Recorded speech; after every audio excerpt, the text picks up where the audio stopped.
Good morning. It's March 10th, 2022, and welcome to Triggered. I'm Cory Morgan.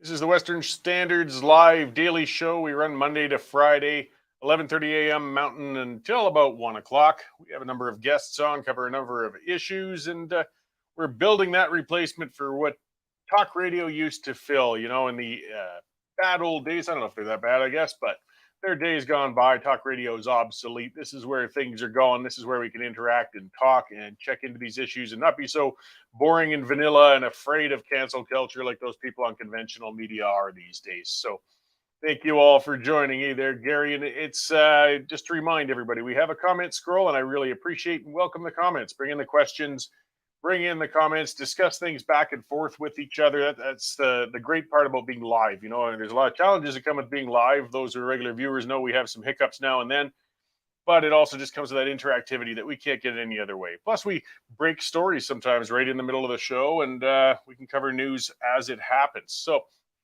one other thing, I just want to start with also with the fact that it's a bit interactive and live. Not everybody's on Twitter, but for those who are, I've started a poll because we do have, at least now, the Conservative Party of Canada leadership race is starting to flesh out. There's 4 people confirmed to come into it, and there's going to be more entering probably, but at least there's 4 of them. If you go to Cory B. Morgan at Twitter, check it out. And I've got a poll I started this morning just to get people to vote, to get a feel of it. And I know that only measures who my Twitter followers like and dislike in the race, but it still gives a bit of a baseline for us to start with as this race develops. It sounds like I'll probably be talking to Pierre Poilievre next week, and I'll be getting as many other candidates on as we can to flesh out that race. So check out my Twitter account, get out there, Cory B. Morgan, and put your vote in on that poll. A little later on the show, we'll check in and see how that turned out. So, and I got a couple of guests on today. There's a lot of contentious stuff going on. We got people across the country here. I see we've got Chris coming from London, Ontario. Some folks from Okotoks too, but we got the Take Back Alberta initiative going on. It's a provincial thing in Alberta, but there's a real strong push to take Premier Kenney out of power, and that's coming to a head April 9th. David Parker has been running that group. He's going to come on and talk to me about that. And then after that, we're going to have Tariq Elnaga on. He's a really interesting guy. We've had him on the show before. Hey there, Leslie in Perth. So I just got to explain some of these things to the Ontario audience. We do cover national things, but we're a little regional today, but it's still also a good conservative conversation. Tariq ran in the last election for the Maverick Party, and he's considering running for the leadership now of that party. And it's a Western Canadian party. So I'm afraid, Matt and Hamilton, some of the others won't get the chance to vote for the Maverick, but they're developing and they're interesting. And Tariq's really an interesting fella, a rodeo rider, cowboy, well-spoken, and a good personality. And it's going to be a fun conversation. He's coming in studio. So now let's get on to what's got me worked up and triggered today. There's always something. Right now, we've got leaders telling people to drive electric vehicles in response to high gas prices. It's the modern day version of saying, let them eat cake. It really is. In response to increasing pressure being put upon Americans due to skyrocketing gas prices, President Joe Biden, or at least one of his aides, tweeted, loosening environmental regulations won't lower prices, but transforming our economy to run on electrical vehicles powered by clean energy will mean that no one will have to worry about gas prices. And it means that tyrants like Putin won't be able to use fossil fuels as a weapon. Okay, the first sentence of Biden's tweet's either an indication of total economic illiteracy or it's an outright lie. Perhaps it's both. I mean, of course, lessening environmental regulations would lower prices. Throughout North America, energy projects have been delayed and hindered for years due to onerous environmental regulations. Pipelines and other energy projects take years to start due to a huge burden of consultation, permits, studies, and mitigation requirements. Thousands of permits are sought, and they're often rejected. Companies have spent billions cumulatively in the last decade just in the application process for new energy projects. Many of these projects never even got off the ground because the costs of application simply got too high and the likelihood of approval became too low. A grade 6 student, having been just taught what the word economics is, could look at that scenario and understand that reducing those regulations would increase supply while reducing costs. It's just math, guys. But Biden, along with other environmental ideologues such as Trudeau and his eco-extremist henchman Guilbeault, apparently can't figure this out. But you got to remember, trust fund babies like Justin Trudeau and career politicians like Biden, who's been a senator for 40 years before becoming president or something, they have no clue what it really actually is like for working people on the ground. They've never had to skimp and save in order to buy a used vehicle that was only somewhat reliable and but was still essential in order to get to work. They've never had to try and pack a number of children into a car in order to get them to daycare and then go to work and then juggle the same kids at the end of the day at the grocery store before heading home to feed them all. I guess those people could just ride a bike or take the bus or spend $80,000 and buy an electric car, right? I mean, Biden and Trudeau had nannies, chefs, and chauffeurs to take care of all those things for them. So I guess it can be understood why they don't understand how this is a problem for the majority of people. I don't think those fools intended to insult the vast majority of working North Americans when they dismissed the impacts of spiking energy prices. These privileged clowns really actually just don't have a clue. Who needs a car to go on vacation when you can just fly to the Bahamas instead, right? Maybe hit a private island with buddies like Trudeau does. Electric cars are an expensive luxury, and they're only good for virtue signaling at this point. I mean, we've had well over a decade of pressure and massive subsidies towards electric vehicles, and still in the world, they only make up 1 in 250 vehicles on the road. In North America, that goes up to 2%. That 2% are typically high-income urban living people who just want to have a virtue signaling second car so they can show their neighbors how green they are. I mean, electric vehicles are getting better all the time, but they're still worlds away from the reach of common folks. They're much more expensive than conventional vehicles. They have a terrible resale value due to battery degradation, which costs a fortune to replace them. And they perform terribly in cold weather and have a limited range. That might change, but it's not there yet. If indeed the world did truly start to shift en masse towards electric vehicles, the price of them would rise even further. Because, of course, we would see a run on the required precious metals, such as lithium and cobalt. The next disconnect with supply and demand from those pushing for electrical vehicles comes with the powering of them. And we heard all free charging stations. They abound right now, but they're anything but free in reality, and they won't stay that way for long. Somebody pays the bill for those charging stations one way or another, and it's usually the taxpayer. Now, think about what would happen to the electricity prices in North America if 100 million electric vehicles suddenly entered the mix. Our generation capacity is nowhere nearly strong enough to keep up with that, by the way. Carbon-based fuels and nuclear forms of generation are apparently evil, but they're the best we have. We'd need millions of windmills and countless square miles of solar panels just to meet this new demand. And that would take more precious metals, by the way. So I guess we'll have more slave labor in third world countries in order to mine that. The cost of electricity would skyrocket. And not only would it cost a fortune to charge an electric car, but anybody with electricity feeding their home is going to feel the pinch. Every business that requires electricity, which is all of them, will have to raise prices. And then inflation will rise even further. The costs for the increased transmission capability will be huge. Not to mention millions of homeowners suddenly having to spend thousands to put charging ports in their houses. Charging a car isn't like charging an iPhone, though Prime Minister Trudeau probably can't tell the difference. It takes a lot of power, and most homes aren't equipped to handle that. Again, for people like Trudeau and Biden, this isn't a big deal. I doubt they've ever even opened their own mail before and directly paid a utility bill. They've got people for that. But we have to look at those and pay those bills and experience the sticker shock. North America has some of the most abundant energy resources on Earth. Yet we're in the midst of an energy crisis because our leaders are ideologically driven imbeciles. The world's in a crisis and energy is a huge component of it. People are suffering and we might actually be moving into another recession. We have the means right in front of us to address the problem, but we need to get our green-obsessed governments to get out of the damn way and let energy companies get to work in bringing more power to market. The just transition is a myth, and it's absurd to expect people to somehow simply jump over and get into an electric vehicle. Let them drive electric indeed, yes, the modern version of let them eat cake. It's unreasonable and it's insulting, and that's what's coming from our federal political leadership right now, and that's what's got me triggered today. Okay, well, let's bring in our news editor, Dave Naylor, to talk about the other stories that are topping the scroll today. Hey, Dave, how's it going? Good. Good morning, Cory. I enjoyed your rant, and I've got to say, that tie looks very, very sharp, very snazzy. Well, thank you. I mean, your shopping mishaps are my opportunities, so I appreciate your over purchasing of stuff. Just so you know, I'm in the market for some more underwear as well. Yeah, you're always there for me, Cory, and I do appreciate that. Yeah, I'm still trying to figure out all this modern technology, and when I was ordering some ties on Amazon last week, I accidentally ordered 6 and I got 12 by hitting the duplicate button. So every man in the office got a tie, and every woman got a tie to take home to her man. So it was a happy day on Monday at for the Western Standard staff. But This on to doesn't help more with my important things, the news. The yes. major story of the morning, Cory, is the UCP have disqualified Tim Hoven. He's a Eckville cattle rancher who was trying to seek the nomination in the riding of Rocky Mountain House Rimbey Sundre to try and replace Jason Nixon, the government House leader. He was seen as a strong challenger, but the UCP party bigwigs disqualified him this morning because of an inactive social media account that he had on a platform called Gab, which apparently, and he liked a couple of tweets from what the UCP is calling known hate mongers, and they said that was reason enough to expel him. Cory, this is going to start a huge wave of anger in rural Alberta, and I know your guest David Parker will be coming on later. He's already talked to Linda Slobodian, who has written up our story.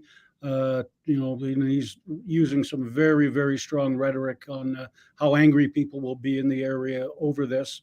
And our Amber Goslin in Edmonton is on her way right now to a Premier Kenney press conference in the capital to grill him on what exactly happened here. In other news, you remember that moron who was dancing up and down on the tomb of the unknown soldier at the start of the truckers' protest. Well, the MPs on the Justice Committee have quietly dropped their investigation into it. The woman still hasn't been identified. Ottawa police would refuse to testify, so they've just quietly said she was very naughty and let's move on. Poll out today on the initial Tory leadership race among conservative voters. Pierre Poilievre well ahead at 41%. Nearest challenger is Jean Charest, way back at 10%. The Commons Foreign Affairs Committee was told last night that Canadians should brace themselves that this war in the Ukraine is going to go on for a long time. The comparisons to the bloody invasion of Chechnya and how that dragged on was brought up, and all the military people are saying, yeah, this is likely to go on for a while. Trudeau, as you know, Cory, is in Europe, prancing around the capitals there to try and solve this whole mess. He's talking strongly in Europe about how important democracy is, and he's taking a Twitter pounding, pointing out, or people are pointing out the fact that this is the guy who helped freeze truckers' banks accounts and brought in the Emergencies Act. Yet he's talking in European countries about how democracy is so important. So our Mel Risden has put together a good piece on that, chock full of videos and memes. Stats Canada has announced they're finally going to start compiling statistics on smuggled guns or stolen guns that are used in crimes in Canada. Firearms supporters like yourself have long argued that the majority of gun crimes are organized crime and using smuggled or illegal handguns. So they're finally going to start keeping some stats on that. And Mike Thomas, as Nico's already put up on the screen, he's got a good rant similar to yours on Europe is embroiled in a massive war right now, and all anybody can talk about is electric cars. So that's what's up there now. Coming this afternoon, as mentioned, we'll be at the Kenney press conference. That goes at 12:30. And our Amanda Brown is putting together a story on Canadians going over to the Ukraine to fight. 550 of them so far. In fact, so many the Canadians are being given their own battalion to fight in. And interestingly, one of the world's, if not the world's best sniper, a former Canadian military officer, has gone over to join the fight too. He was among that group of Canadian snipers in Afghanistan who were killing Taliban from 2.5 miles away with incredible shots. So yet another busy day, Cory. Lots of stuff up already, and lots more stuff to come. Great. Well, thanks for the update, Dave. And yes, thanks again for the tie. Though, I mean, it's undercutting this passive aggressive battle I've had with Derek over the requirement of ties in this place. But I still appreciate the sharing of it all the same. So Well, now you've got that one. I think that brings your total to 3 ties. it's So something like that. you're almost getting there to one a week. Yeah, I'm even starting to tie him correctly now. He's beating me down. I hate to admit it. There you go. All right. Thanks, Dave. We'll talk to you later. Take care, Cory. Great. So just as Nico has up there, a reminder to everybody, we as he said, Amanda Brown's one of our new reporters. She's just been working hard on those stories and getting them out there. We've got people in Ottawa now, in Edmonton, BC, all over. Linda Slobodian's coming from Manitoba. And we're doing all of that because we have members and subscribers, and we really appreciate those people who are already subscribers with the Western Standard. And if you haven't already, please consider taking one out. You can buy one on someone else's behalf. I like that idea. If you got that goofy left-wing uncle who drives you nuts at the Christmas dinner table every week, buy him a membership with the Standard. Not only will it stir him up, you might actually get some common sense sinking in there. For $10 a month, a free trial for a couple of weeks. You got nothing to lose to take a crack at it. Plus, if you use the coupon code number, letter, word, triggered. It's an easy one to remember. Put in triggered, you'll save another $10. Check it out. Take out a subscription. It helps us keep expanding and bringing you that unfiltered news. And before I get to my guest there, because it is going to be a lively chat, Dave segued that well when we're talking about firearms. Isn't this something? The government's been looking to take away our firearms, looking to demonize, law-abiding firearm owners all the time, recategorizing firearms. And now we're finding out they never even really had statistics on what kind or how many are being used in crimes. It's ridiculous. Yet somehow they can come out and start banning whole categories of them and taking away your property. Well, the Canada Shooting Sports Association, these guys are the association. Their name says it all for those of us who responsibly, legally like enjoying firearms, whatever way you please, whether it's target shooting, hunting, or even just collecting. It's not really anybody's business. As long as you're not hurting anybody, you can do what you want with them, or at least you should be able to. These guys give the resources for you. I mean, everything from videos on good, safe handling of firearms to when there's trade shows and firearm events coming up, things such as that. And as well, most importantly, and to me, they have legal challenges pushing back against the federal government on your behalf to make sure that you can maintain and continue to have those firearms. If we don't stand up for ourselves, they will take it away. We've seen that. We've seen that with their rights. As Dave was saying in his news update, people are laughing at Trudeau. The international media is laughing at him because here he is wagging his finger at international leaders because he's worried about authoritarianism, yet he practices it so heavily back here in Canada. He wants control. He loves control. And part of that means taking away your property. So check out the Canadian Shooting Sports Association. Take out a membership with them. Their website, ssa-cila.org, and help them stand up for your rights. You got to do it for yourself because no one else is going to do it for you. Okay, speaking of grassroots movements standing up for things and pushing back, let's get David Parker in. He's with Take Back Alberta and discuss that initiative that's going on there with the wild and crazy world of the United Conservative Party and the constant battles. Hey, David, how's it going? Hey, Cory. Good to see you. I believe last time I was on your show, it wasn't quite as beautiful. So things are really improving at the Western Standard, I see.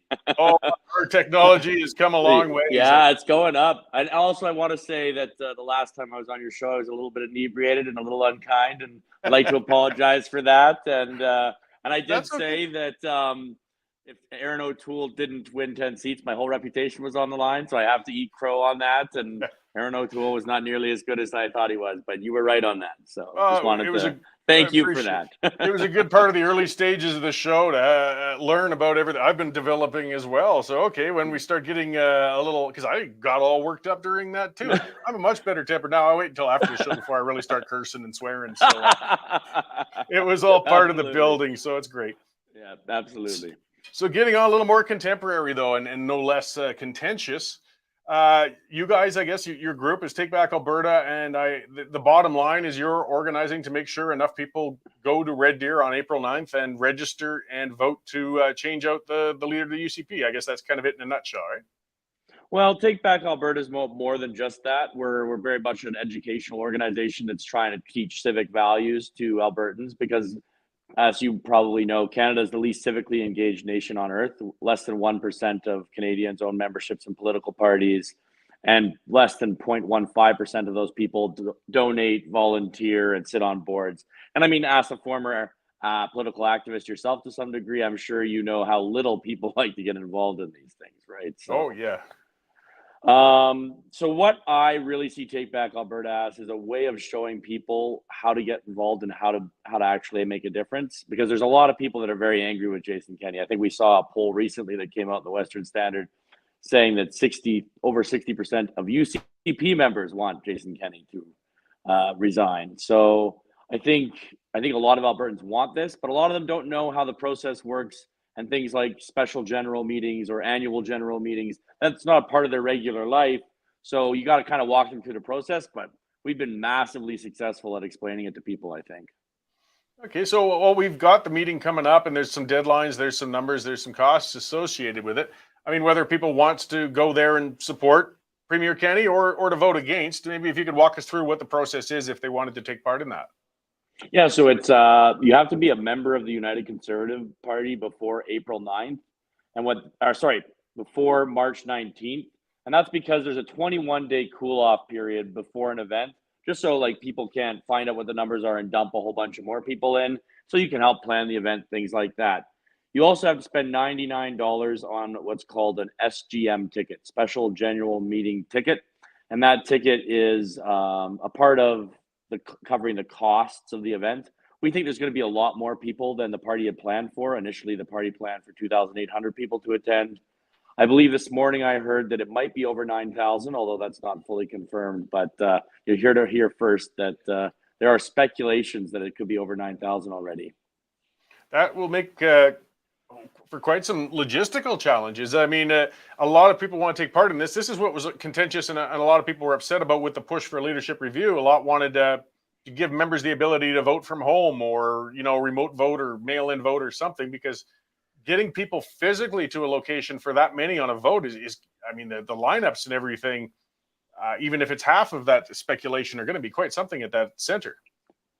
Yeah, so I think, we know for a fact that 4,900 people have signed up. That was in Don Braid's article yesterday, I believe. But I believe it's a lot more than that. There seems to be some technical issues around registrations right now. Their site seems to be going down quite frequently, so they're not actually able to get the exact number. But I believe that we'll see somewhere between 12 and 15,000 people attend. As for the logistics, my organization is providing parking, and we are planning staging areas for members of our organization, which will have shuttle buses, so you don't have to worry about parking. If you'd like to get involved with that or help us in any way, you can sign up at www.tba2022.ca, and you will receive a phone call within 24 to 48 hours asking how you'd like to be involved. Encouraging people to get involved on that, because we are going to need a lot of help for the logistics of this. Yeah, and I've got a commenter, Tammy Lucas, saying, I can't afford that, sadly. I'd be all over it. And that's part of, okay, there's a balance. A live event costs a lot of money. You've got to have a fee if you're going to recover it. It is a political party. But I mean, it cuts both ways too. I mean, again, there's some people who might support Premier Kenney, but they don't have the means and the ability to get out and do that. The other part is, though, just to remind everybody who might want to take part, that price goes up if you wait too long, right? Like that's the early bird rate. Yeah, so March 19th, so you can register up until the day of the event, up until 11 o'clock on the day of. But if you register after March 19th, which you must be a member for, I got to reiterate that you have to be a member before March 19th. After March 19th, you can still register, but it's $149. And at the door, it's $249. So I recommend people register before the 19th just to save themselves a little money. Well, now, in terms of cost, and there's people who genuinely suffered through government mandates and things like that, no longer have jobs, no longer have the same kind of means that perhaps they did before. We are more than happy to help with busing, getting you gas cards for your trip. And we can't buy the SGM ticket for you. That's against the rules, but we have it under a legal advisement that we can afterwards give you a gift of a grocery card or a gas card, right? And so whoever you vote for, we want this to be a democratic process. If you really would like your SGM ticket covered, and you have to have a means for it, right? I tell all the crowds when I go to our meetings, I say, if you can't afford $100 for your freedom, but you can go and drink 3 times a week at the bar, then you have bad priorities. However, if you really are struggling financially, we're more than happy to help you. Yeah, with transportation and things such as that. Exactly. And I mean, it's a fair enough rule. We don't want a larger group to be able to just, pay the full freight for somebody. They have to be committed to get in and take part whatever way they're going to I think it's important, to have some skin in the game, right? The truckers had a lot of skin in the game when they went to Ottawa. It cost them a lot. They risked a lot. I was talking to one that's a friend of mine last night even, and he told me that they've taken away his license to drive a truck. So now he's losing a lot of money, right? I might put him in touch with you, and maybe you can have him on to talk about that. But absolutely. I think they had a lot of skin in the game, and we should put some skin in the game too, because this is about sending a message to our government about how we feel about what's happened. So getting to a more local level, and this is something you've commented on recently, and it's another part of the democratic exercise. This isn't new with the UCP or any party, but it's getting pretty bad and pretty ugly, is the nomination process. This is where people get to, if they're members, they can take out a membership and choose their local representative. And there have been some challenges against incumbents, and now 2 out of 2 of those have been disqualified for, I agree. I think some very shaky grounds on past social media postings. Well, sorry, one sec. Yep, I think it's very odd because Jody Gateman was on the board of the United Conservative Party, and Jason Kenney asked her to be on the board of the United Conservative Party. So to disqualify her for posts she made before he asked her to be on the board means a couple of things. One would probably be that he didn't do his due diligence before, if this is what he truly believes now. Or maybe it just means that he's now disqualifying people on trumped up charges because he doesn't want to have to deal with people who don't agree with his leadership. And actually, I'm going to be honest, I find it pretty sad that Jason Kenney is calling the people that helped get him elected racists to hold on to power. It's really pathetic, really. And I hope that people see through just the blatant lies that a desperate man is making.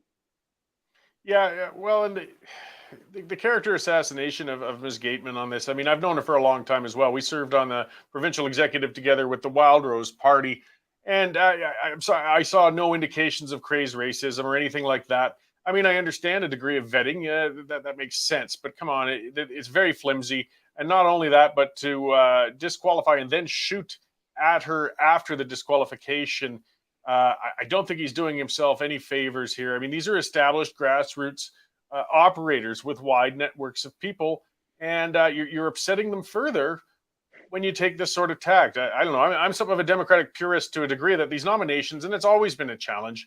I mean, unless there's something outstandingly odious with a candidate, which is fair enough, this is the process of vetting. Let them get in on the race, and that's the time, if they're in and running and you say, hey, this person's got a really questionable history, and I trust the members to say, oh yeah, you know what? I don't want that person representing me. Yeah, exactly. Isn't that democracy, right? Where we say to people, hey, here's the truth about these people. When you run for office, fundamentally what you're doing is you're putting your past on display and saying, you know what? Maybe I made mistakes. Here's how I've tried to fix them. That's what it should be, right? Or, if they're hiding mistakes they made, those things need to be revealed. Shine light on these things. I think if anyone looked into Jason Nixon's past, it would be quite astonishing that he's having a candidate with an upstanding moral character. Like, I'll put my reputation on the line here, hopefully better than I did last time I was on your show. But I will say there are very few people I believe have more of an upright character than Tim Hoven. My mom has known his family for years. I didn't know him until he decided to run. I've only seen him from, the news articles and talked to him, but the community support that he has, I'm sure you heard of the over 200 letters that were sent to Derek testifying to his character after the slanderous emails were sent by the LNC, which is the local nomination committee. So it's become a bit of absurd, to be honest, right? Like, this is a genuinely good man, and now they're trying to slander him as a white supremacist. It's sad. Yeah, we're seeing a lot of ugly political playing, and then I guess part of it though was he did let a nomination go up in Fort McMurray, and his preferred candidate got the floor wiped with him by Brian Jean. So now, I mean, Jason Kenney's in a very difficult position. He's got a person who very probably is going to be elected to be in part of his caucus this Tuesday, who is running essentially against his own leader. Yeah, I think I understand the reaction of someone who's cornered, right? These are not the actions of a rational man. They're not. This is strategically silly, right? Even if he was, a maniacal genius or a great organizer, you don't create enemies right before a vote for your future, right? And yet somehow, and I don't really understand it, he's decided to slander a good man whose riding is less than an hour away from the vote that will determine his future. It's, sometimes when people are cornered, they start to act irrationally, and that seems to be what's going on here, I think. Of course, this is an almost impossible situation for him, right? If he lets Jason Nixon get taken out by a challenger, that's pretty humiliating. I mean, Jason Nixon is as Jason Nixon was going around the legislature saying, his prize pony, right? His favorite son. So, in fact, I know that Jason Kenney and Jason Nixon have been going around telling everyone that he would be the premier after Jason Kenney was gone, right? So to lose a nomination for the guy that you've been going around telling everyone is amazing, well, I think that's a dangerous spot to be. So I think that's why maybe they made the calculation. I just think it's very foolish. So a valid question I've heard from a number of people, and I saw a commenter say, though, I mean, is who would lead, again, that would come out down to a race, but there's no real, well, aside from Brian Jean, who really is putting his name forward, not a lot of clear contenders to replace Jason Kenney if he were moved aside. I mean, the timeline starts getting really tight. We're a year away from a general election. And, that's something people really have to think about, too. If frustrated with Premier Kenney or not, are you going to replace him with somebody winnable if you pull him out at this point? Well, I think that's actually an irrelevant question. I get asked it a lot, and this is my answer to it always is, if Jason Kenney remains the leader of the United Conservative Party, Rachel Notley will be the next premier of Alberta. So the only way we have a chance of that not happening is if we get someone new. And here's the thing about politics that you know as well as I do. People really want to be premier. And whoever wins this leadership race will immediately be premier. So I think there's going to be a lot of people that will come out of the woodwork. I believe it's been reported on the Western Standard that Danielle Smith would run if the job was open. I know of at least 8 others who have approached me asking to help them in their leaderships. I've told them all the same thing that I'll say right now. I will never support a politician again. I'm only going to support the people. So my job I see going forward is organizing the people, teaching them how to be civically engaged, and then having them hold politicians' feet to the fire, because that's really what democracy is about, and we seem to have lost that. And I think that's, ironically, Jason Kenney's strongest skill, I mean, he's always been a very skilled political operator. He's been born and raised almost into politics. He knows the game. He knows it federally and from the ground up with reform. But people are tired of the political play. They want policy. They want leadership. I mean, just because you know how to stack nominations and deal with these sorts of internal races, it's great that you have that talent. But in watching that operation, that's what sours people on the entire process. And the people managing it. I mean, they really, it's in Alberta. We've always valued grassroots democracy, and we've really seen it erode this last couple of years. Yeah, and I think a big part of that is actually, and I say this to all of the rooms that I speak in every night, I say, this is the people's fault, right? It's our lack of engagement, we haven't been paying attention to what our politicians have been doing. We've mostly been rich and comfortable. And I like to say Canadians and Albertans even more so to a degree because of how wealthy we are. We didn't think we had to care about politics, but politics never stopped caring about us. And now people like yourself and I, we were involved most of that time, but we both know most people weren't, right? And one of the most encouraging things I've seen through this whole process with Take Back Alberta is the number of mothers that are getting involved. They're very excited about realizing that they can be civically engaged and that it isn't an impossible task or this scary thing. And they're doing amazing. They're putting together more events than I've ever seen of political organizers that are professionals do, right? So I'm very excited about the future of civic engagement in this province. And honestly, the only way that corruption prospers is when there's not a civically engaged population. So we can stop this. We can make things better, and I think we will. Oh, fair enough. And the means are in our hands, and that's something I always, political wieners like us, okay, we always bought memberships. We didn't need our arms twisted. But I mean, if people wonder why the tail so often politically wags the dog, it's because when you've got 1 to 2% of the population are the only ones taking part in partisan politics in any party, they have a disproportionately strong influence upon where that party is going to go. So, I mean, if you want to make sure your voice is a lot more heard than just when you go to the polls, join a party and take part. Get involved. Like I got involved at 14, Cory, and at 23 I got to work. And I'm from a town, just so everyone knows, there's 8 houses where I grew up. Like, and there's not a gas station for 30 kilometers, right? And from 14 to 23, I was working for the Prime Minister at 23 years old because I got involved when I was 14. Canadian politics is great for that. You get to do some awesome things if you just show up. So my request to people would be, like, get involved. Like, our system isn't as broken as people think. It's that we're just not involved in it. Well, I appreciate your coming on to talk to us about what you guys are up to. Maybe I'll let you close out just with a final statement and where we can find information on your organization and, getting involved if they choose to.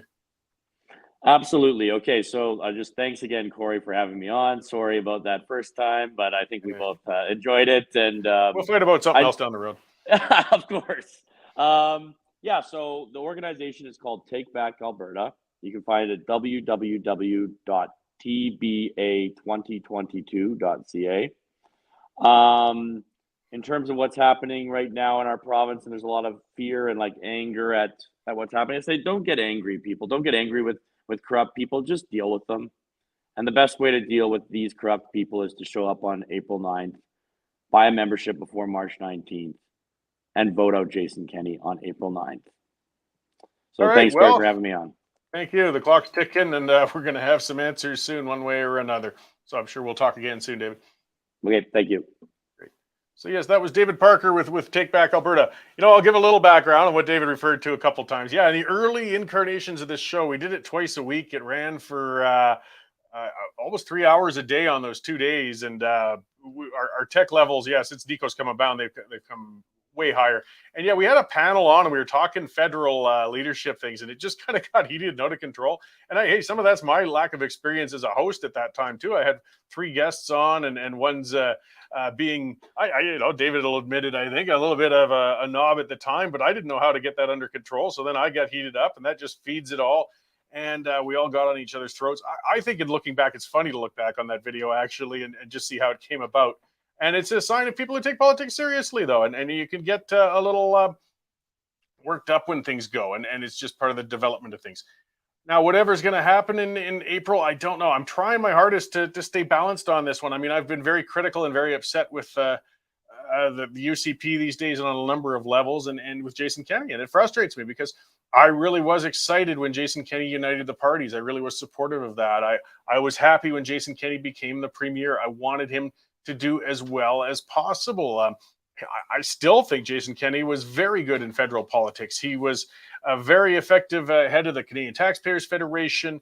He was strong in building the Reform Party and as an opposition member and as a cabinet minister when he was in the federal government. He was very good. But unfortunately, as a premier, he's been less than stellar. The support numbers for the whole party are low and rough. And we're fearful we're going to end up with Premier Notley again. So we've got that chance, though. I mean, he fought, even having this in the first place, but there is that opportunity. And again, if you support Kenney or don't support Kenney, you got your chance to get out there and do it. And boy, it's going to be a really unique event, if nothing else, getting out to that gathering in Red Deer on that day. As was pointed out, so when you start with the nomination games and Tim Hoven, you see, in a nomination, for those who don't, play in politics like the rest of us, you sell a whole pile of memberships. As part of it, it's a matter of who can get those memberships out there and then get them in and out to vote for yourself. Well, Hoven's been working on it for a long time, and he's sold a heck of a lot of memberships. And as David also pointed out, those are in Rimbey, Rocky Mountain, House Sundry. That's right near Red Deer. So when you get, if this was way up in Fort McMurray, a lot of people perhaps can't make it out for a Saturday to vote in the upcoming thing on April 9th. But all of these Tim Hoven supporters, that's a short drive. They live right near there. That's the only way they could take out memberships in that race. And now they're ticked off. I mean, they're furious. They bought a membership to support him, and he's been disqualified on very shaky grounds. They're going to go to Red Deer. Kenny's between a rock and a hard place, though. Yeah, if you let Hoven win, well, now you've got a senior cabinet minister unseated in a nomination, and that's an embarrassment as well. Kenny has really just made a mess for himself, and I don't think he can get himself out of it. We'll see. It's going to be quite an event coming up, and he's just the party itself is just ticking people off further and further as they kind of get desperate and scramble and do these things. So I mean, this social media thing, I looked into it, and it sounds like Hoven had a Gab account. I had one for a little while too, and it was tiresome. You know, there's those frustrations when you get Twitter and stuff like that, and it gets so vitriolic and nasty or controlled and censored, and Gab was kind of wide open, but it was an echo chamber of right and far right people. But just because you had an account, is that enough? And I mean, what they talked about was things, it wasn't even anything Hoven said. I guess he followed a couple of controversial accounts with his Gab account, and he liked a couple of controversial postings. You know, Rachel Notley followed my Twitter account. Ahead and she follows me on Twitter. I don't think it means they support my political ideology. Not that I'm saying I'm some crazed far right person or something, but I'm just saying a lot of people follow people on social media platforms because they're interested in what they're going to say. It doesn't mean they even agree with what they're going to say. So, I mean, this was very weak sauce to try and come up with an excuse to disqualify a nomination candidate running like that. And he just didn't help himself. But again, what were you going to do if you left him in there? He was going to be in some trouble as well. I just want to remind people on that poll I threw up too. Speaking of interactive, those, if you're on Twitter, check it out. Go to @Cory B. Morgan. Let's see how the poll's doing for the federal conservative race. I put it out there so you can vote and check. So since I put it up an hour or two ago, we've had almost 700 votes. It's 78.8% Pierre Poilievre, 9.1% Leslyn Lewis, 8.1% Roman Baber, and 4% Jean Charest. Now, again, that's more of a reflection of people who follow me, not necessarily people at large. But when it is a conservative race, it is somewhat representative, you know, when you look at that, because, of course, Liberal members and so on aren't going to vote, period, in that race. So, you know, that gives some indication of where things might be moving. Mr. Poilievre well in the lead. Of course, he came out of the gates hard and fast initially. He's already been campaigning for quite some time. The others are just starting to get their feet under him. It's been interesting back and forth with Leslyn Lewis and Roman Baber. They're both kind of coming from the individual freedom front in a sense. And Roman Baber, he was a progressive conservative member in the Ontario. He got kicked out of caucus there by Ford for being too outspoken against vaccine mandates. Leslyn Lewis, of course, she ran in the last federal leadership race. And as we were saying on the pipeline yesterday, you don't want to underestimate her. She's a very strong, smart candidate, and she did really well the last time around. And she's going to do well again this time. You cannot discount Ms. Lewis. So, you know, they're all chasing Pierre Poilievre at this time. But races can change a lot. That goes all the way till September 10th before they vote. And there, Nico's brought them all up. So, and Patrick Brown, there's one. He's the mayor of Brampton. He just had his name cleared. He got kind of smeared pretty badly with a CTV story, and it looks like he won it in the courts. He's very likely going to enter the race. We'll see how that goes. He's got some popularity in Ontario, but we'll see how broad it is. Scott Etchison is considering it. He's, I believe, an MLA from or MPP in Ontario. Peter MacKay, people are tossing that around. We don't know if he's going to run again or not. But it's a name that people consider. Michael Chong, same thing, a past candidate. These guys are dipping their toes in the water. They haven't ruled out a run for the leadership, but they aren't necessarily in it either. But they're names that we're going to watch. And Jean Charest tonight is kicking off his leadership race at the Wild Rose Brewery in Alberta here in Calgary. And yeah, they used to supply, and they're not a sponsor of ours, by the way, but I love the name of the place. And their beer is fantastic from back in the days when I could drink. And when I did own a bar, we sold a heck of a lot of their products. So just I'll throw that out there. They're a great local company.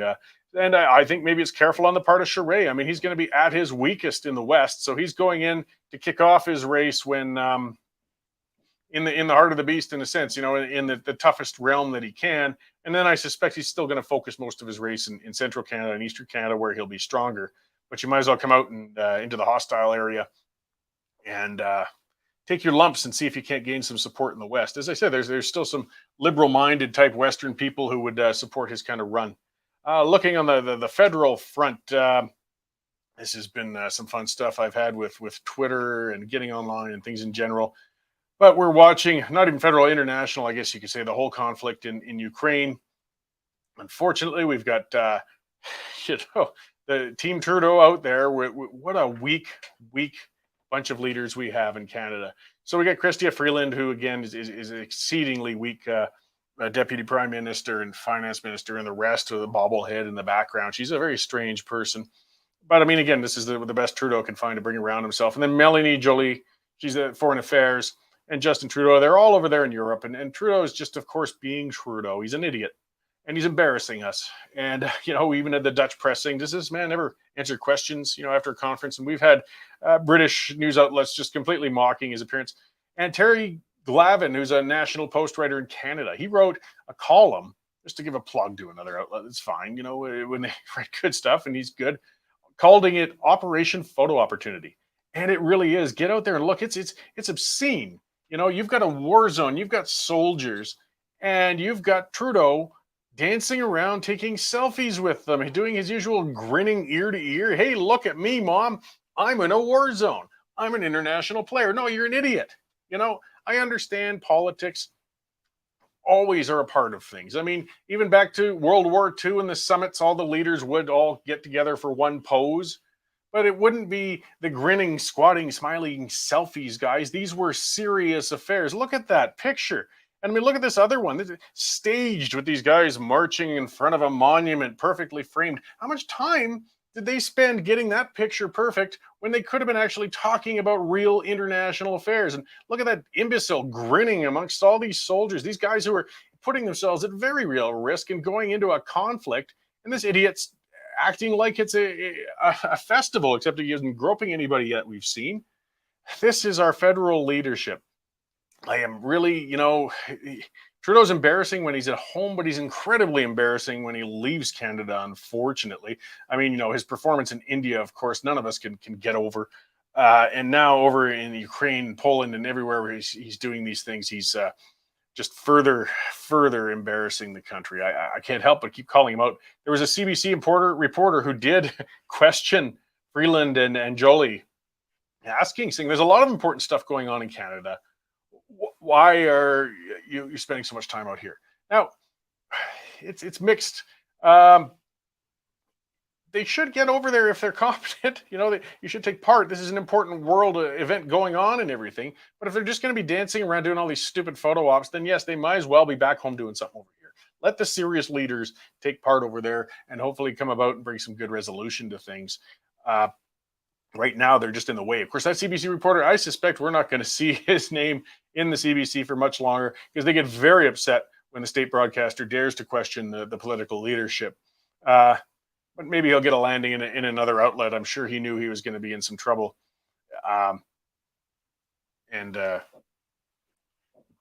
We'll see what happens with his career. Something Dave talked about, speaking of disrespectful idiots. Everybody remembers that imagery of that woman who was dancing on the tomb of the unknown soldier during the convoy protests. And that was embarrassing. That was stupid. It was disrespectful. All of those things are true. Was it criminal, though? I mean, that's the thing. They kept talking. We got a police investigation into it and everything. What charge would you have for doing that? She didn't do any damage to it. She wasn't trespassing. It was open at that time. It was even before the emergency was declared. It was like the first day of the convoy protest. And it ticked a lot of people off. I mean, we have people, everybody knows somebody who was a veteran. We've got family members going farther back who fought and often died in wars or suffered a lot of, mental injuries as well. And to have some hammerhead dancing around with a beer in her hand on the tomb of the unknown soldier is very offensive and insulting. But is it criminal? And the MPs finally dropped. They had a member of parliament committee investigating, trying to figure out who this woman was. Again, getting back to, don't you guys have better things to do?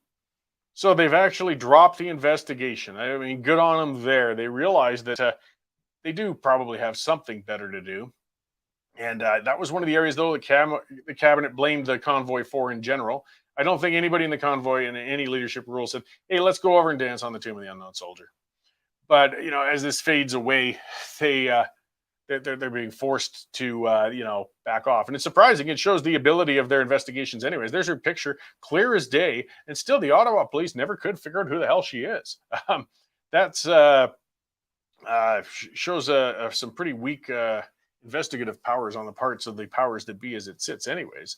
And the Commons Veteran Affairs Committee launched its investigation, saying given the shameful and disrespectful behavior shown by protesters in that incident, and they passed a motion to undertake an urgent study to review these actions, and that the witnesses include the Ottawa Police Service. Well, it came to nothing. Came to them wasting more time, virtue signaling, I guess you could say, in a sense, on the part of our federal leadership as usual.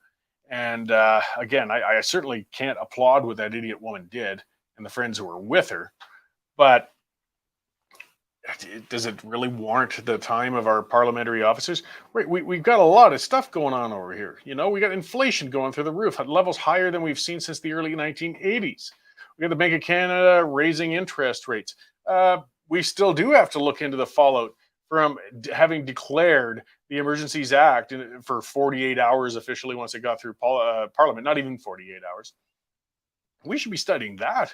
Looking back, how the hell did that happen? You know, the Prime Minister Trudeau so grossly overstepped his bounds, still managed to strong-arm Parliament into supporting the Emergencies Act, which is a form of martial law, and everybody gets all wild when I say that. Well, get over it. Look up the definition. It is. Civil rights were suspended, ostensibly, to get these protests under control. And that's a form of martial law, whether you like it or not. We should be looking back on that and saying, holy crap, we've got a problem here. But no, we're busy. Well, we were busy trying to chase people around who might have danced on a monument during the early parts of the protest. Embarrassment in general. So yeah, a little more detail on what I was talking about before talking about our firearms sponsor, the Firearm Crimes Statistics Canada. So this is still, it floored me. I would have thought they already would have had this.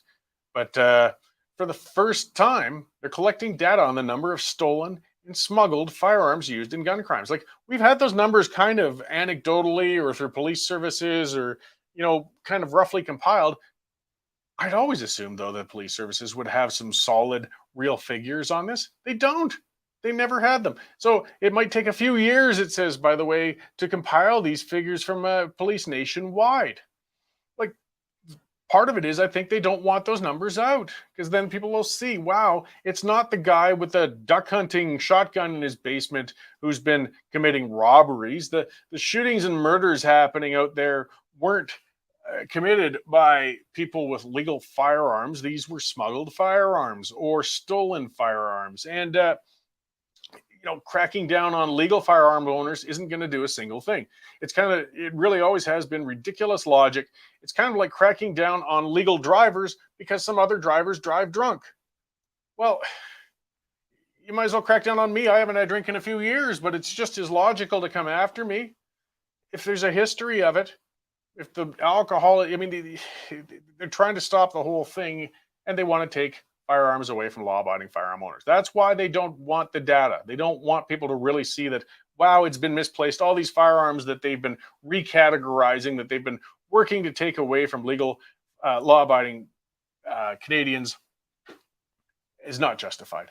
And it says it might take a few years for these changes to be fully implemented. Stats Can wrote in a report to the Safety Committee. And they also said the extent to which organized crime is involved in firearm-related violence is currently unclear too. We know organized crime is a huge part of that. Almost always when we see shootings on the streets and dangerous things like that, it's tied to gangs. Almost always. And that's organized crime. So, I mean, they're not saying there isn't any organized crime element, but they're just saying the extent is unclear. Well, you know, reading enough newspapers and seeing things, you can get a pretty good, clear idea that that's the bulk, again, of where things are. Look, the majority of firearm death, and they're not a high cause of death in Canada in general anyways, is unfortunately suicide. Nobody likes to think or talk about that. But that's actually where the bulk of firearm deaths are in Canada. is people taking their own lives, which is unfortunate. And that's something worth study. But again, that gets back to, let's get more into study, our mental health supports. Let's get into addiction supports, things like that. Going after legal firearm owners isn't going to do a darn thing to stop that. And taking away the firearms, unfortunately, as far as suicides go, it's not going to save the life. If some person has unfortunately decided that they want to end their life and they're very determined to do it, the lack of a firearm isn't going to stop them. I mean, humans are fragile creatures. So,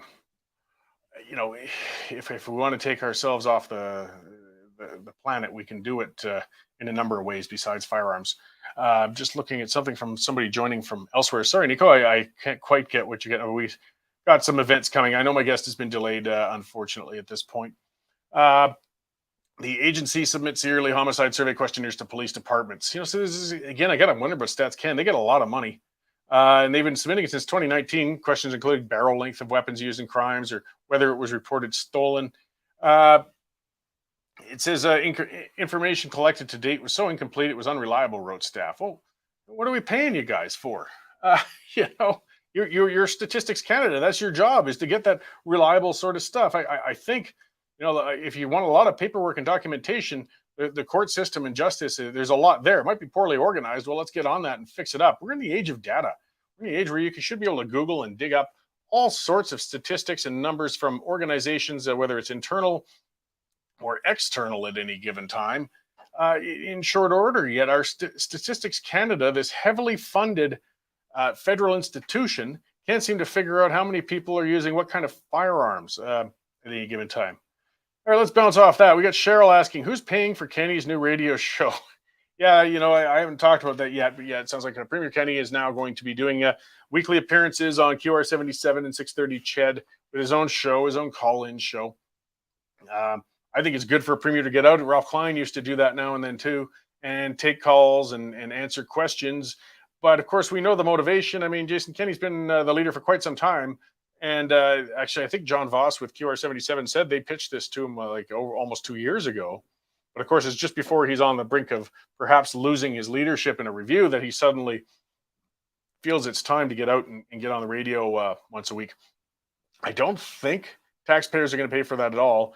In reality, it's going to be a good draw. A lot of people are still going to tune in whether they like or dislike Kenny. I mean, hey, if a premier wanted to have a half hour a week or an hour a week on the standard on one of our broadcasts, we would probably give it to them as well, and not at a cost or anything, because it's going to draw a lot of viewers and we'll sell some advertising and we'll do well with it. So I don't think anybody is paying out of pocket for, it's not a government thing or anything like that with Kenny's appearance on those radio stations. The radio stations will do quite well as it is with just being having such a high profile guest on a regular basis like that. Yeah, like that title, shock jock. I don't think he'll be any new Howard Stern. So we got Leslie watching from Perth. Is that Leslie Lewis we're talking about, or no? Okay, I'm sorry, I'm just getting confused with some of the messaging we're getting from our producer here. But we've got people watching. Oh, or it's just a commenter coming from Perth. So we're all the way into Australia with people watching the show. Okay, see, I'm a little slow. Looking forward to our new studio, a lot more communications. We're going to get an earbud where people can actually talk to my dense butt and realize what's going on. So, hey, Leslie, thanks for tuning in from that far away. What a fantastic time when we can have these sorts of discussions around the world like this. So let's see. Sandy saying there's no way she's going to listen to him. Yeah, okay, that's fair enough. Marilyn thinking it's going to be a bomb. People ate him alive on his Facebook postings. Yeah, we'll see. It depends on how well they screen those calls coming into him. I mean, when you call into our radio show, you get a producer, and whether they let the critical callers through or not, I don't know. I don't know what their agreement will be. But if it turns into a weekly roast for him, it's not going to do him any favors. Again, he is the premier, though, and things break. So I think he's going to get a fair viewership while he's at it. I'm still babbling away. I'm afraid Tariq is just delayed for whatever reason, unfortunately. Hopefully he's here soon.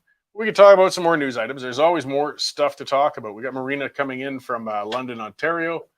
And yes, it looks like Tariq is just about outside the door, so we're finally going to get him. And you don't have to listen to me rambling at length about the news items. So, I mean, it's hard for the fun anyways. This is part of my ranting.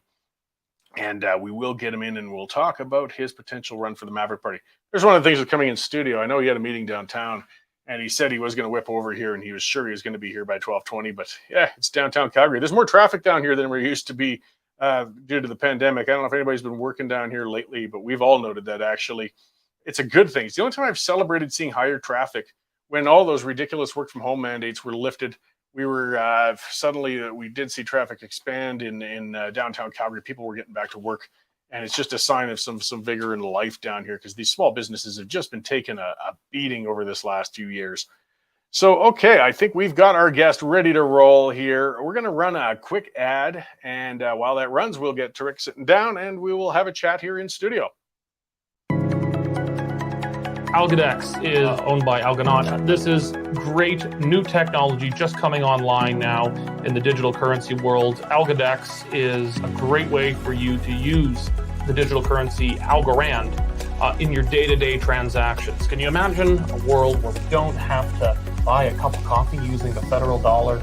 And you don't even have to use the American federal dollar. You don't have to use the euro or the pound sterling. You can use real money, digital currencies that are not at the beck and call of governments and inflation.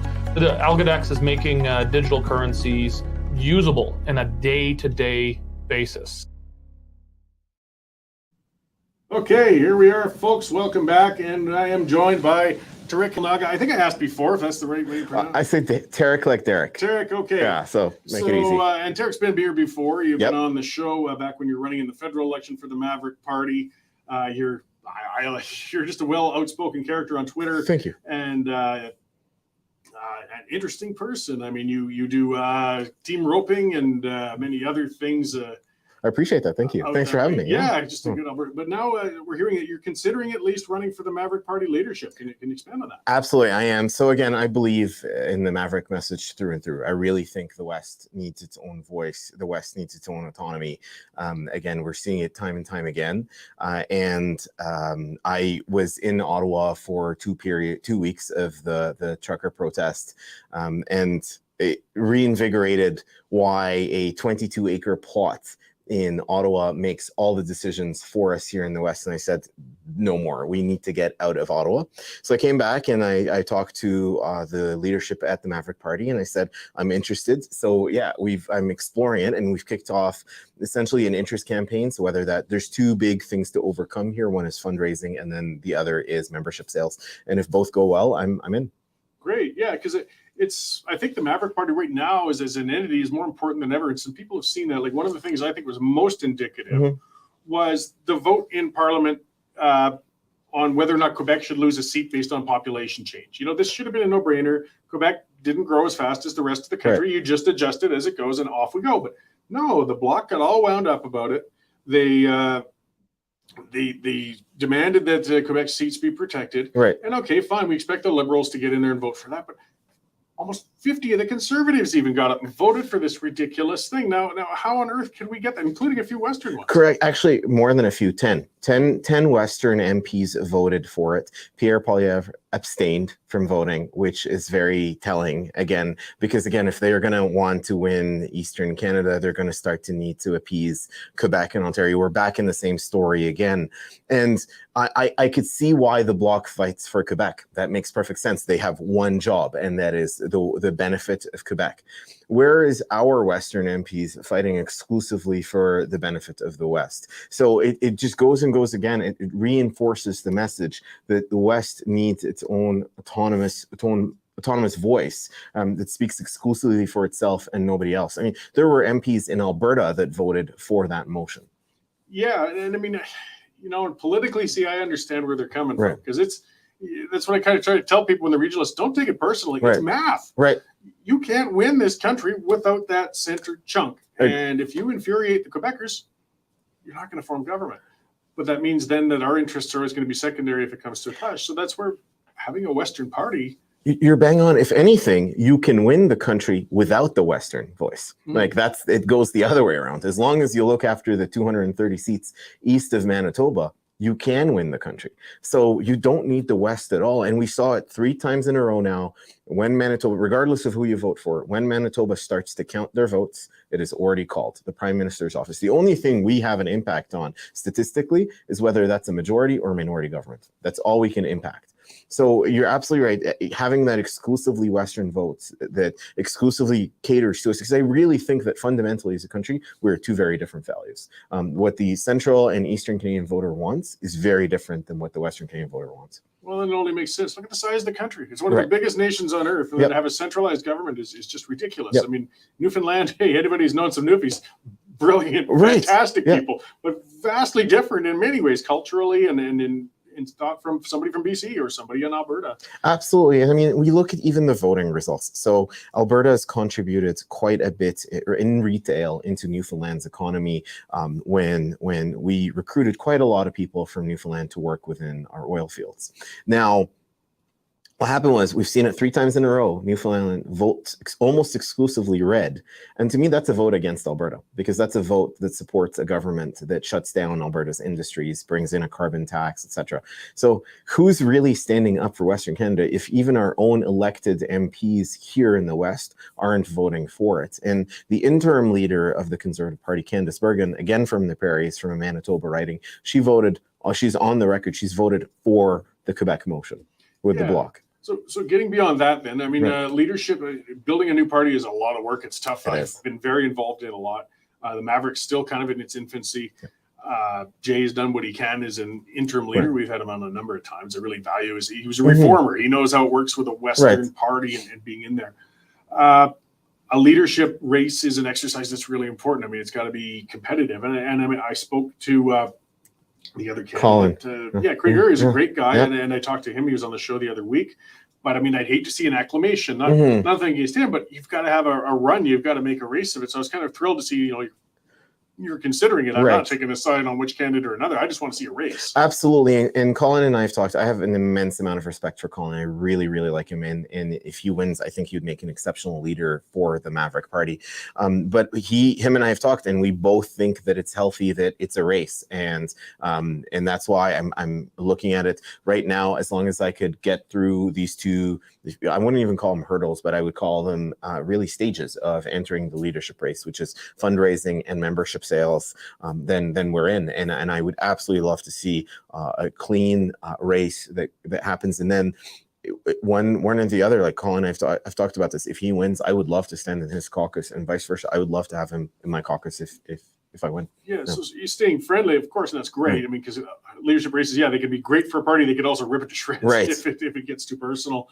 But again, you have to differentiate yourself then from the other candidate. So assuming that you were in the race, why should people vote for you as opposed to Colin? So I've put out a 10-point leadership platform that says, this is what I'm going to do for the West. And the objective one is very clear. This full autonomy for Western Canada. And that starts by completely taking power out of Ottawa and back into the provinces. So working, I don't want any cop-outs on, that's a provincial jurisdiction, that's a federal jurisdiction. That's I want to be able to work with the provinces to say, how can we put more power, especially within Alberta and Saskatchewan? The other thing I've proposed is let's be the first federal party that has mandatory term limits on not just our MPs, but also on the leader, so that there's never stagnation. That's one thing I'm proposing. 3, I'm proposing that we are the first federal party that puts the opinion of our constituents, our voter, and our member right in the palm of their hands. There is no mechanism today outside of super old school writing a letter to your MP or your senator or an email. Let's have a Maverick Party app where you could vote live on certain bills, like the Emergency Managers Act. You could send a message directly to your MP saying, here, this is what I think, or this is what I vote on it. And then the other thing as well is, as a party, what I'm proposing is that we procure all of our services, contractors, our businesses, merchandise, etc., exclusively from Western businesses. So I have it out on all my social media feeds. Those are some of the highlights out of it. But there's 10 major things that I'm proposing that if I'm leader of the Maverick Party, these are the things that I commit to. In that platform, we obviously drop the carbon tax. Colin and I both agree on that. Support Western heavy industry. So that's agriculture, oil and gas, manufacturing, all of our heavy industries is really stand up for them. And we're seeing the effects of not standing up for them as the governments for the last 10 years, both sides of the aisle. Because again, we've been soft on that messaging because we want to appease Quebec and Ontario. I'm done. I owe Quebec and Ontario nothing, and it's all about Western Canada and Western Canada first. So all of these things are out on all of my social media feeds, Facebook, Twitter, etc. And again, I love engaging with our constituents. So if you've got a question, certainly ask me online, and I'd love to be able to answer that. You get a cough. It's not COVID. That's all good. So. Getting beyond that, the Western First focus, something that's always been interesting with reform before, you presumably, if you got some members in there, they still would be federal representatives in Parliament. There's going to be questions that are national in scope. Yep. Where would you and other Maverick members land? I mean, I know it's issue by issue and so on, but I guess the general ideology is still important. I mean, you would vote on bills that impact the entire country. Exactly. So I look at, again, the Bloc as an example. So they've got 31 seats today. They look at everything from a Quebec lens. Is it good for Quebec or is it not? If there are then things that go beyond, so go national and don't have a detrimental impact on Western Canada, do you need a minute? If you do, we might as well. You can turn to send it. Okay. Oh, no worries. I think I got it there. All right. Sounds good. So the thing is, if there is an issue that doesn't affect Western Canada or isn't detrimental to Western Canada, then I'd look at it issue by issue and say, where's the most favorability? But you always, every bill that would come out, we would look at it first from a Western lens before anything else. Okay, so I'll presume you would allow free votes, like your individual representatives Correct. Based on their constituents. Correct. It's just always been a core principle. Absolutely, and if anything, it's one thing, not just a principle, it's one thing we're missing here in the West. Because I'll look at the O'Toole administration. He said, if you don't support my carbon tax, you're out of the party. And I remember him saying that, and I said, well, what about all our Western MPs that are standing up? The other thing as well is I look at the leadership race right now of the Conservative Party, and every person that's officially thrown their name in the ring, so whether it's Jean Charest or Pierre or Leslie Lewis, and individually they're good candidates. And quite frankly, the most ideal scenario for the country is to see a CPC prime minister, to see someone from the Conservatives become prime minister, backed by a block of Mavericks that says, do not forget about the West. This is what the West wants. You want our support? You have a Western agenda, because clearly the CPC Western MPs have not stood up for the West. We've seen it over the last 6 years. They have not voted for exclusively Western issues. So we'd like to see a CPC prime minister backed by a block of Mavericks. At least that's step one, up until we start to achieve legislative autonomy for Western Canada. Yeah, well, and we can have effective governments, even if there was we shudder at the thought, right. A longer liberal government that's there. I think Reform Party was very effective as an opposition in bringing Western issues to the fore, right, that the progressive Conservatives never would have done. As long as the Conservatives run, or any federal party runs candidates in Ontario, Quebec, and Atlantic Canada, the West will never have its unbiased voice, because you need those 230 seats. It's proven over the last, Alberta and Saskatchewan, I mean, specifically Saskatchewan, could not get any more blue. Every single riding in Saskatchewan went blue. Almost all but 4 ridings in Alberta went blue the last time. And we still saw a Trudeau government. So no matter how blue we get, you really, essentially, the GTA area has more seats than Alberta and Saskatchewan put together. Yeah. So if you don't cater to the GTA, you don't win the country. Well, the GTA's voter values are very different than Western voter values. So I think that and again, the Reform ran in their first year, if I remember correctly, they got no seats, and then the next year they got 50 seats. So I mean, again, this is a new party, but I think we've got a lot of runway. Western autonomy sentiment is incredibly strong, especially after seeing the crushing of the protest and the complete labeling of a fringe minority. Well, that protest started from Western Canada. Cory. And again, we are independence-minded, we are freedom-minded as Westerners, and we want the government to get out of the way. One of the things that I put out in my leadership platform is we're not a conservative party and we're not a liberal party. We're, in essence, libertarian, where it's strong fiscal policy, but in terms of things that are, I believe the government doesn't belong in your house, in your bedroom, in your place of worship, or in your business. So we're not, and I love our logo that way, is we're not left, we're not right, we're west. And that's what comes first.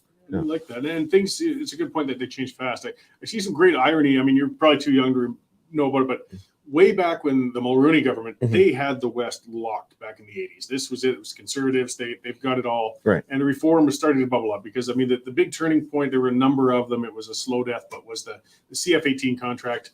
Quebec or Winnipeg had a bid that was just far superior on every level, cost, ability, the whole works.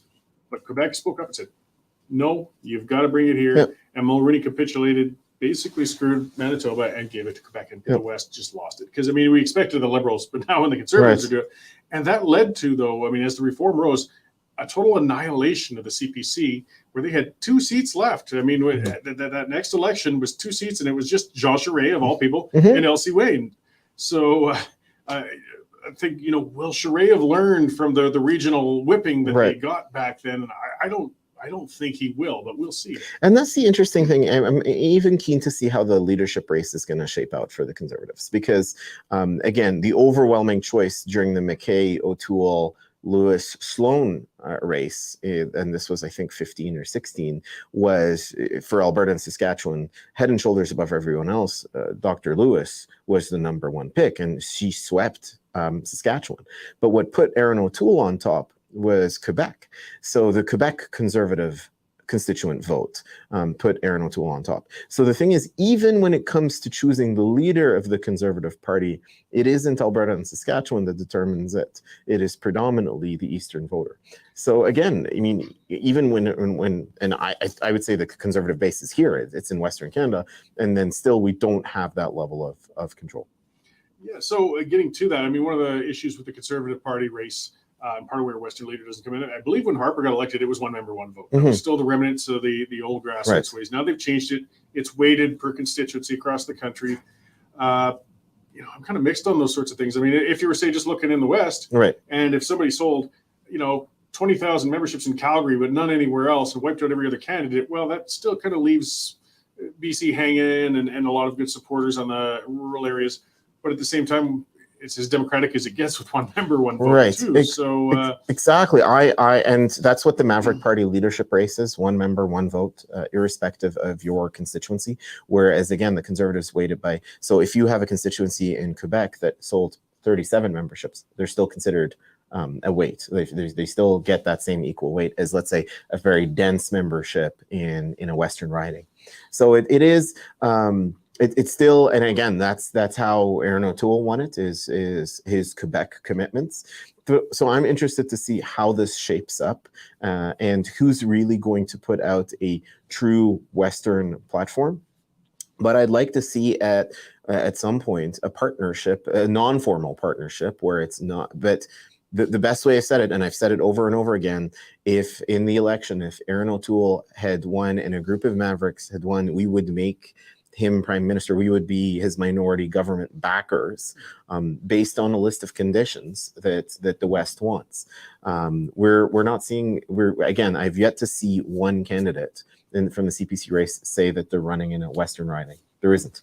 You know, there isn't a single one. Every single one of them is running Ontario East. Well, they're all Eastern this time. So as your campaign develops, have you got some events planned or coming up here in the near future? So considering the timelines and so on, the vast majority of my campaign, and I truly believe that the vast majority of our campaigning is going to be electronic. So whether that's social engagement, content, etc. I think, again, the future of politics in Canada is in the palm of your hand. That being said, we are planning out some town halls. We do have our riding association town hall this Saturday and our AGM too. And so that's for the riding I ran in, which is Banff Airdrie.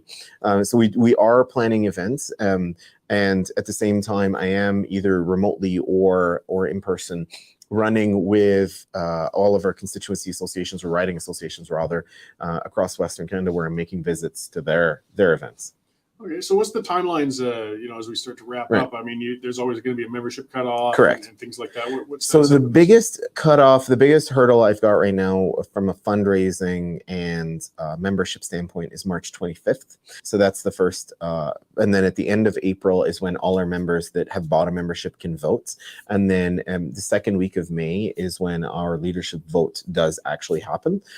So again, but to be able to get into the race March 25th, I need to show interest in membership sales and interest in fundraising. So I'm working with my team right now to get that done. I'm posting updates really live on social media as we go along in terms of where we stand today and will I be able to enter. I really want to, and we're working incredibly hard considering the deadline's coming up here in 15 days to be able to enter. But I'm going to give it. I'm going to foot on the pedal, full throttle. Great. Yeah. Well, as we wrap up then, for people who want to support you or get involved or learn more, where do they find information? The best two options is really Facebook and Twitter, just my name, Tariq Elnaga. If you look those up, that's where I'm posting all of my updates, my platforms on them, my links to membership and donations are there. So those would be the two best options. Okay, well, thanks for taking some time to come in here and talk Cory, to us thank about you it today. so much for having me. I always appreciate it. Yeah. Thank you. Look forward to talking again as the race progresses. Most definitely. Thank you, sir. Right on. Thank you. Thanks. Algodex is owned by Algodex. This is great new technology just coming online now in the digital currency world. Algodex is a great way for you to use the digital currency Algorand in your day-to-day transactions. Can you imagine a world where we don't have to buy a cup of coffee using the federal dollar, and you don't even have to use the American federal dollar? You don't have to use the euro or the pound sterling. You can use real money, digital currencies that are not at the beck and call of governments and inflation. Algodex is making digital currencies usable in a day-to-day basis. Okay, so that was Tariq Elnaga, and as we said, he's running for the leadership of the Maverick Party. He came in kind of late, so the deadline looks like it's 2 weeks from now, just about the 15th. Before he'll have to get whatever their bar was. I didn't quite find out of a certain amount of memberships he would have to sell and a certain amount of funds that would have to go in. So if you're interested, by all means, check him out. It's a different alternative. I don't know yet necessarily whether that's the way to go or not. I'm really, this is new for me being in more of a media role than in a political role. I don't hold a membership with any party any longer.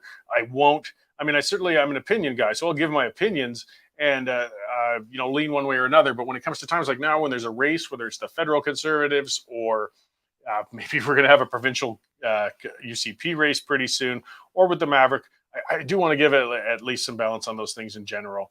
And I do look back fondly on the Reform times. They were really making some great headway, but they eventually went by the wayside because that temptation to go national, of course, is always a pressure. It's always on you. And they finally crossed into the Ontario border and eventually morphed into what we have today, which, aside from Stephen Harper's short period in power, hasn't been terribly successful, I guess you could say. But we'll see what happens with it. That coughing fit. Hey, I'm going to blame Jane with that new foster dog. Yeah, we got 2 of them in the house now running rampant and everything. And I love them to death. But boy, we got a whole new level of dog hair I'm dealing with these days. I think I had one down the throat there. I'm going to close up with a couple of more news items I wanted to talk about quickly. Speaking of change on the federal front, so this one's a beauty. The Canadian Mortgage and Housing Corporation last year awarded the equivalent of a 5-figure bonus to every employee on its payroll. This is for the Canadian Taxpayers Federation.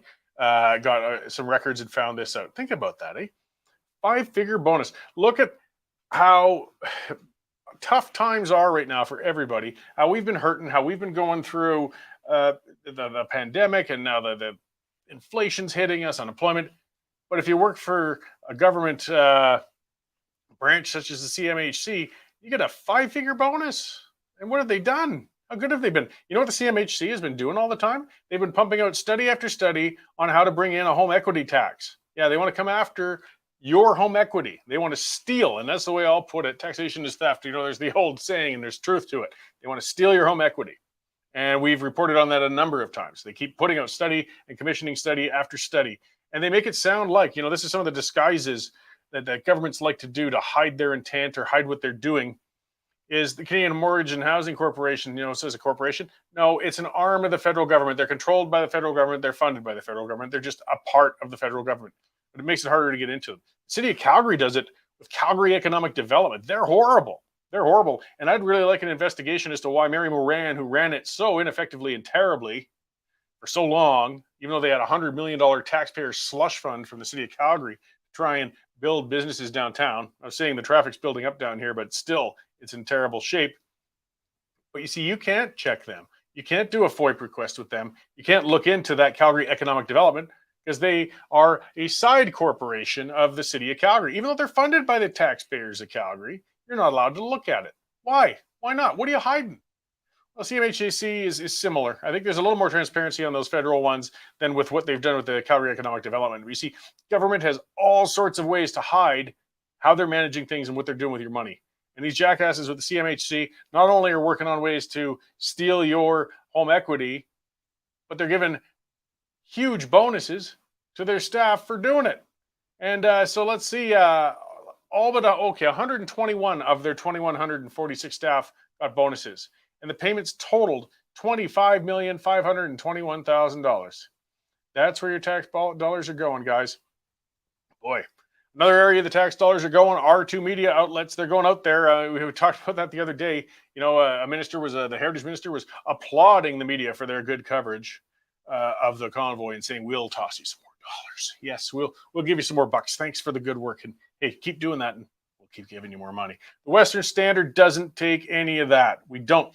Derek reported on it. It's funny. We talked about it on the pipeline. He applied. We're actually an accredited, or whatever way you'd call it, recognized by the Liberal government. There were a bunch of forms and hoops to jump through as official media. Thanks, guys. Not that we needed your permission, but thanks.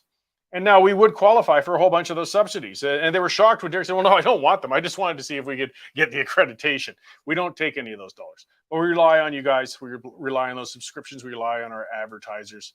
So it's very important.